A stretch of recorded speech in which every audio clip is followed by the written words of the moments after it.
Spoiler alert. The following will contain spoilers for Ant-Man and the Wasp Quantumania. Kang is going to return, he's going to be 100 times worse, and it's all Ant-Man's fault.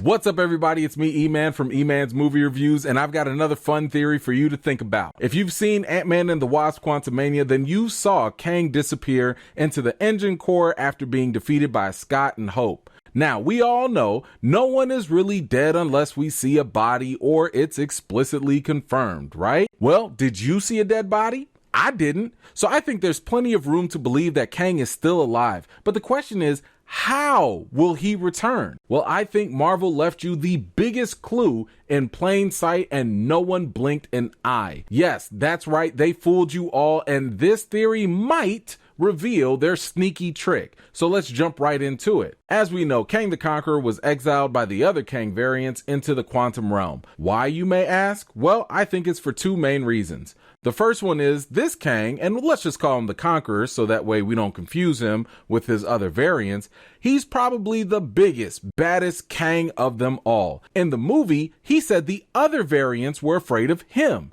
He looked down on them as if they were merely children and he was the only adult in the room.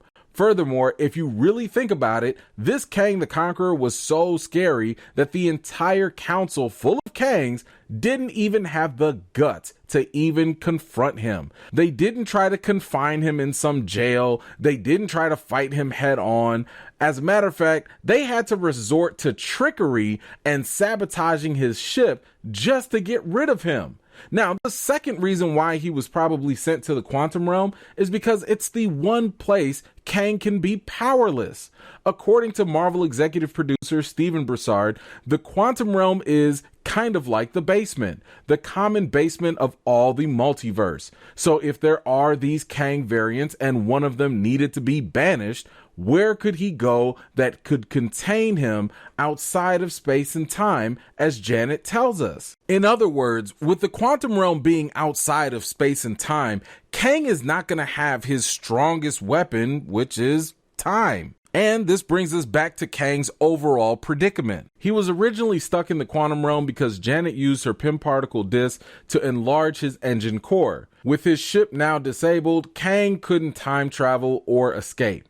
Now, this is the most important aspect of this theory. Kang hunted Janet down because he needed Pym particles to shrink his engine core back down and to escape the quantum realm. So no Pym particles means no fixed engine, and no fixed engine means no multiversal hopping and conquering.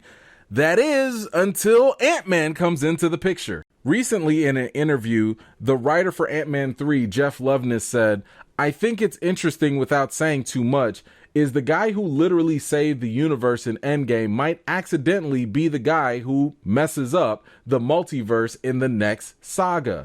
So let me show you how I think Scott accidentally might have screwed up the entire multiverse and how Marvel tried to pull a fast one on us. So let's go back to the part where Kang was just washing Ant-Man and beating him to a pulp.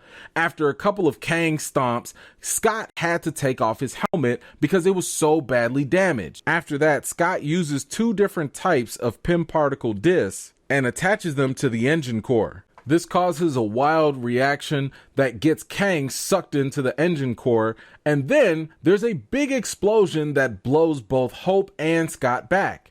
The camera shows the explosion expanding outside of Kang's fortress, and then it quickly sucks back into itself. Now, Marvel thought that they were slick here. The camera pans outside, and we never see exactly what happens inside during that moment. All we see is Scott and Hope laying on the ground, and later on, they hop through the portal. But did you catch what was missing? Did you see what Marvel tried to pull over on us? Where is Scott's helmet? You saw him throw it to the ground, but did you notice that it was never seen on Scott afterward? That, ladies and gentlemen, is the key to Kang's escape. I believe that not only did Kang get sucked into that vortex, but so did Scott Lang's helmet that he accidentally left in the quantum realm. Now, you might be asking yourself, yo, E-Man, why should I care about Scott Lang's helmet? What's the big deal? Well, let me explain why I think Scott's helmet is more important than some people realize. Ever since the first Ant-Man movie, Scott has never grown bigger or smaller without the helmet on his suit. Even the Avengers needed their helmets on in Endgame when they would travel through the quantum realm to different realities. This is because the helmet is extremely important to the function of Scott's suit. According to the official Marvel fandom site, Ant-Man's suit gains most of its abilities from the helmet, which grants the user the ability to talk to ants, while it also houses a HUD and holds the Pym particles for growth and shrinking. Well, if it's true that the helmet holds the Pym particles for growth and shrinking, then that could be the key to Kang's return. So again, the question is, how could Kang escape with the help of Scott's helmet? Well, this is where my theory kicks in.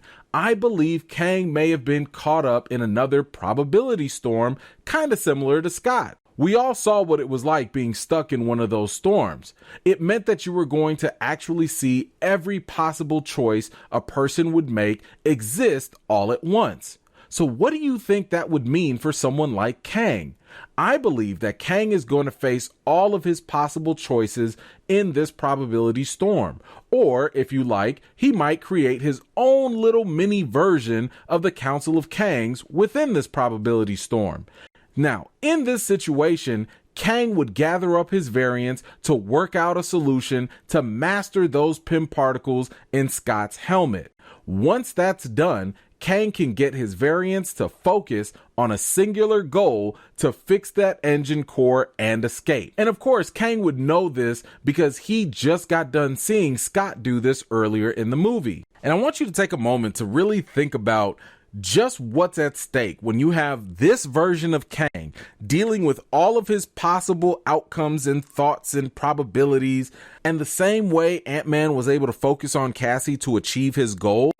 I want you to think about what about this Kang and what he's going to focus on.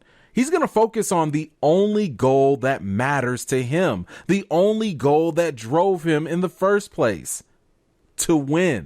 Not only was Kang already pissed off at the Council of Kangs and all his variants, now he's also probably going to be raining terror all over the MCU. But more specifically, he is going to be looking for Scott Lang, and it ain't going to be pretty.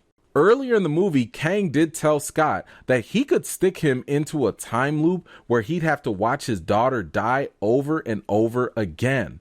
Plus, this might support the other theory that Scott Lang may actually already be caught in a time loop. That theory suggests that the timeline Scott is now living in could be a little bit different than what he remembers because of some slight changes. Maybe you got more people walking around in Kang colors wearing purple and green. Hey, even great value Stan Lee happens to know Scott's name. But I don't know. Anything could happen. Obviously, all of these theories could be wrong. Maybe some are right. I have no idea. Just doing these for fun. But I am curious, what do you think about them?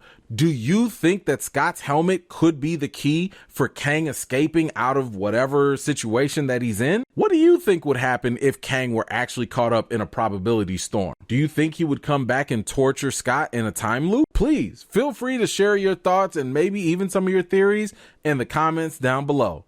Anyway, thank you so much for taking the time to watch my video. I certainly appreciate it. If you're new here and you like what you see, don't forget to like this video, subscribe, and don't forget to hit that bell so you don't miss out the next time I drop a video. I've got more videos and reviews to do for you all, and until next time, I'll see you all later.